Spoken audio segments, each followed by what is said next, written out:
We've just finished our first day of induction with the Wellbeing support team. And we started off with everybody having a personalised handbook and a personalised pack that's got the handbooks in it, the progress for their particular roles, the how we work together. So we started there. And then the very first thing that we did was we did our work timeline. So here's mine. You can see a bit of.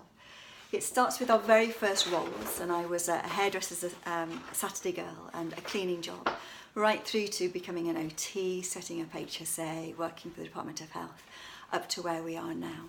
So it was brilliant to hear everybody's work experience and actually to learn some things that are really going to be useful for us moving forward. For example, Zoe's also worked as part of a discharge planning team in a hospital, which is going to be so useful to us with her particular role. But the other thing that's great about these templates is it includes people's interests, their skills, but also what's worked and not worked for them in their current roles. So we spent almost the morning learning about each other and our histories, and it creates such a deep sense of bonding together, learning about that. And then we took what's worked and not worked about our roles to start building our team agreements. And that means, given what's worked for you about your past, what do we want to build into how we work together that's going to build on that? And given what's not worked in previous jobs, how are we going to work in ways that stops that being likely to happen as well? Then after lunch, we went back to our one-page profiles and added more detail to those, and also did some work on a person-centered thinking tool called Stress and Support, where we talk about what makes us stressed, how we'll know each other as stressed. So one of mine is not sleeping very well at night, and sometimes I think it's okay to send people emails really early in the morning, and if you get one of those, it usually means I'm not in a great place. Then what we can do about managing our own stress and what we need other people to help us with too. Then we looked at the 5 ways to well-being, and for each of them, where we are now, what matters to us about it, and what we're going to try and focus and commit to in the future.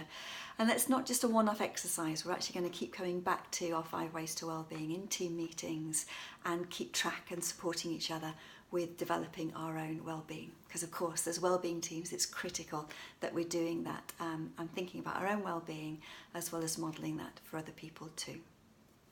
We end the first day in such a lovely way with sharing appreciation books, where we share something that we've appreciated about each other and create it as a written record.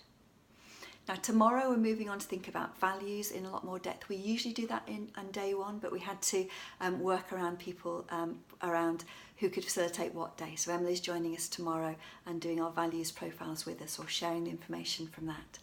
And then we again build on our team agreements and then move into doing the work and our different roles and developing a personalised induction that takes us from now till mid-January. So a really, really great start.